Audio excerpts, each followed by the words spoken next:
Perkenalkan saya Giska dari program Studi Gizi Kesehatan Masyarakat Universitas Sriwijaya. Selamat datang di podcast Grow to Glow dengan tema nutrisi untuk tiap tahap usia. Pada podcast kali ini kita bakal ngebahas pentingnya nutrisi yang optimal untuk remaja dengan judul Optimal Berkembang untuk Keberhasilan Maksimal.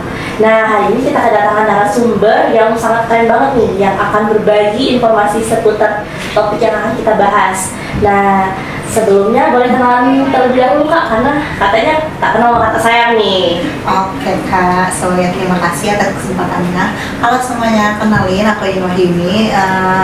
Saya juga merupakan salah satu mahasiswi gizi Fakultas Kesehatan Masyarakat Universitas Sriwijaya. Oke teman-teman, jadi kali ini tema kita itu sangat relate banget nih dengan pengetahuan Kak Yuyun. Sebelumnya saya langsung tanya aja nih Kak, menurut Kak Yuyun apa sih pentingnya nutrisi yang optimal untuk tiap tahap usia remaja itu? Untuk nutrisi sangat penting ya Kak, untuk optimal nutrisi pada remaja, apalagi pada remaja ya Kak. Karena kita lihat nih tema gizi tahun 2025 itu sangat relate banget loh Kak pada tema kali ini, karena temanya itu adalah pemilihan menu gizi. Karena tema itu adalah pemilihan makanan yang bergizi pada keluarga yang sehat. Nah, bertujuan untuk menjelaskan masyarakat pentingnya memilih makanan yang sehat bagi keluarga gitu Kak. Karena gizi ini sangat penting Kak pada dasarnya, yang berarti pemenuhan gizi ini sangat penting bagi remaja, seperti karbohidrat, zat gizi makro dan mikro gitu Kak. Oke, berarti Kak mulai dari berapa sih kalau boleh tahu usia dikatakan dia itu remaja, dan apa sih perubahan-perubahan fisik yang terkait usia remaja ini? Untuk usia remaja sih menurut WHO itu di usia 10 sampai 19 tahun ya Kak.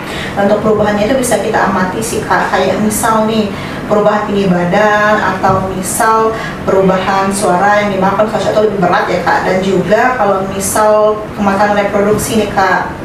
Karena kalau kita cewek nih, kita tuh bakal ngalamin menstruasi, betul kan Kak? Dan kalau misalnya untuk cowok itu ya mereka bakal ngalamin kematangan sperma gitu Kak. Nah, gizi ini yang tadi saya bilang, pemenuhan zat gizi, pemilihan makanan yang bergizi itu sangat penting pada proses ini Kak, proses perkembangan dan pertumbuhan pada remaja gitu. Oh, berarti pemenuhan zat gizi makro dan mikro itu sangat penting ya Kak? Betul sekali, sebenarnya itu nggak cuma remaja aja sih Kak, karena nggak cuma remaja aja sih Kak, kayak seluruh lapisan masyarakat tuh juga, kayak seluruh lapisan usia itu juga harus penting dalam terkait pemilihan zat gizi gitu Kak. Karena kebutuhan zat gizi baik itu dari makro ataupun mikro, kalau misalnya nggak terpenuhi itu bakal berdampak yang akan mempengaruhi motif tubuh mereka Kak gitu. Wah, berarti kekurangan dalam pemenuhan kebutuhan zat gizi ini akan berpengaruh sangat penting ya Kak, atau dalam jangka waktu yang sangat panjang. Nah, kira-kira Kakak bisa nggak kasih contoh nih, apa tuh contohnya? Kalau contoh sih, Kakak pernah dengar nggak kalau misal ada trendy ya? Oh, pernah tuh. Yang dimana kalau trendy itu dia janjiin 5-10 kilo Kak. Itu sebenarnya saya juga pengen sih Kak, karena 5-10 kilo siapa sih nggak mau dalam sebulan? Iya, betul banget. Nah, tapi karena saya tahu itu bukan trendy yang baik Kak, karena yang saya pelajari itu untuk penurunan berat badan yang normal itu 500 gram per 1 minggu. Jadi kalau misal diasumsikan selama sebulan itu paling kurang lebih 2 kilo Kak. Itu agak jomplang banget ya Kak, antara 5-10 kilo kan Kak. Nah, dalam artian kalau misal nih dia terus sampai 5-10 kilo, otomatis kan pemenuhan asupan gizinya tuh berkurang ya Kak. Iya. Nah, yang dimana itu tuh bakal nyebabin salah satunya itu kayak Kak, kalau misal laku sehat terus menerus kayak itu tuh apa sih, kayak itu tuh kekurangan kronis, yang dimana hal ini bakal berdampak pada buat imun kita menurun, yang dimana kita mudah terserang penyakit gitu. Nah, teman-teman, berarti jangan sampai ikut-ikutan atau FOMO terkait tren diet gitu ya Kak, yang tidak sesuai. Karena kalau kita kekurangan zat gizi, tubuh kita itu akan mudah terserang penyakit ya kan Kak? Betul sekali.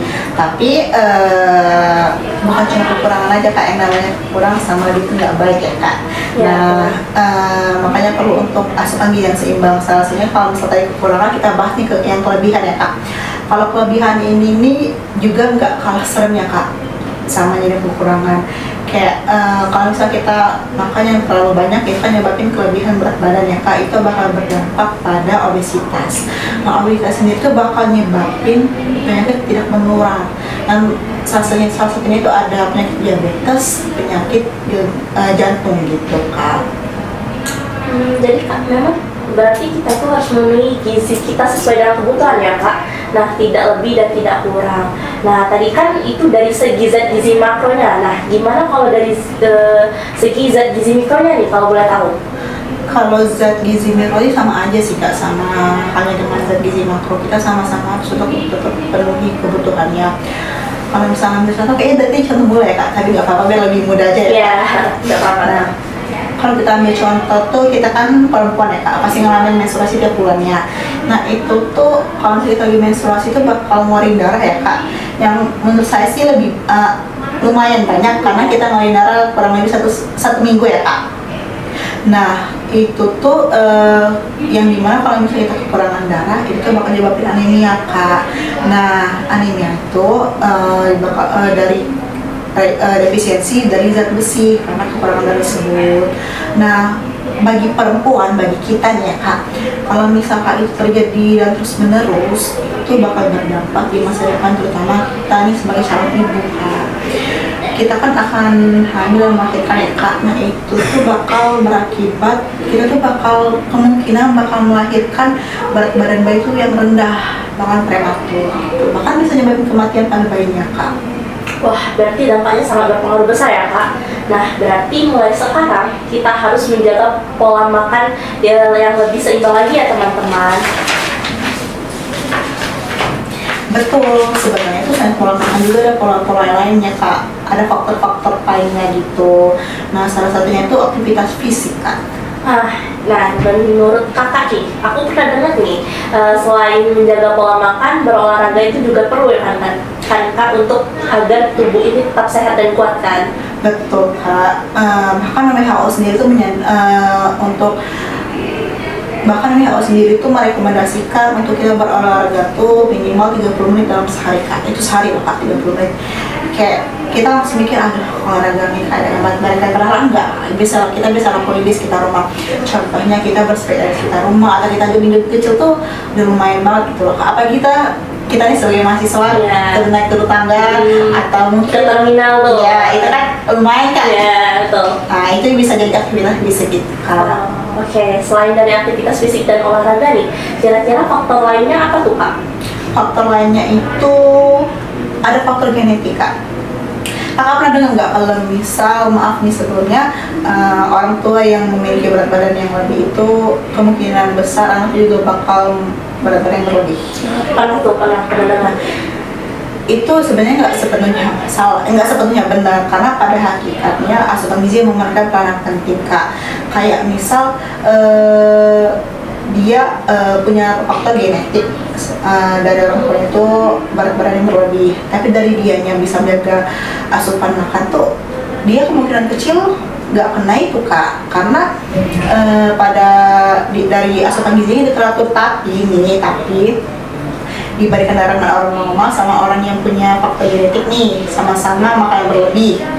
Nah, yang bakal kena duluan itu karena yang dia ini Kak, yang punya faktor genetik, karena dia udah punya faktor gennya gitu Kak. Jadi faktor genetik juga tuh memainkan peranan penting, tapi nggak sepenting asupan gizi gitu. Oh, berarti ini sama kayak case diabetes ya Kak? Betul sekali. Kira-kira menurut aku nih, topik ini nih sangat menarik sekali nih, karena berkaitan juga dengan manajemen diri kita agar tetap dalam koridor kesehatan yang sesuai ya Kak. Betul sekali, karena selain faktor yang tadi saya sebutkan itu kayak asupan gizi, terus atau aktivitas fisik, itu juga ada faktor lain itu kayak faktor lingkungan. Kayak sebenarnya saya juga sih kak. Kakak kalau bisa lagi lapar tengah malam itu kayak mudah banget kan kak, kayak pesan di aplikasi hijau atau oranye kayak dia klik dong karena maju teknologi kan kak. Itu kan faktor lingkungan salah satunya. Nah itu kan itu bakal lebih memainkan peranan penting dibanding faktor genetik tadi kak, karena itu tuh ya kita tahu yang mana tuh kalau misalnya lingkungan itu mempengaruhi banget ya kak. Nah tapi kita tuh juga harus, dari kita tuh harus kontrol diri untuk gimana caranya kita tuh nggak terbawa hal itu, walaupun emang kemajuan teknologi sangat pesat banget ya kak sampai saat ini, sampai sekarang ini kita tetap harus mengatur kontrol diri gitu. Oh, kak. Nah, jadi teman-teman sekalian, di sini kita bisa simpulkan ya bahwa betapa pentingnya asupan gizi yang seimbang bagi keluarga, terutama bagi usia remaja nih, karena asupan gizi yang berperan dalam mengoptimalisasikan proses-proses pertumbuhan dan perkembangan remaja tersebut. Asupan gizi yang tidak seimbang itu bisa dapat menyebabkan berbagai permasalahan kesehatan ya kak, dan tadi contohnya anemia tuh kan. Betul. Nah, oleh karena itu, ayo teman-teman kita mulai sadar dan membiasakan diri akan pentingnya nih memilih makanan yang sehat dan bergizi, karena kesehatan masa depan dimulai dari kebiasaan kita sekarang nih. Baiklah teman-teman, mungkin sampai di sini dulu podcastnya. Saya ucapkan terima kasih nih kepada narasumber kita yang keren banget, yang bisa meluangkan waktunya di sela-sela kesibukan semester 6 ini. Dan terima kasih juga untuk teman-teman yang sudah menonton. Semoga podcast kita ini berdampak baik bagi kalian. Dan sekali lagi kita ingat, kesehatan masa depan itu dimulai dari kebiasaan kita sekarang. Saya ada pantun nih, bolehlah nanti minta cakapnya dikit ya. Boleh. Oke, pantun penutup nih ya. Oke, petik mangga di pagi hari. Cakep. Oke, rasanya manis tiada tanding. Cakep. Obrolan seru sudah selesai kini. Sampai jumpa, tetap semangat dan stay listening. Wow.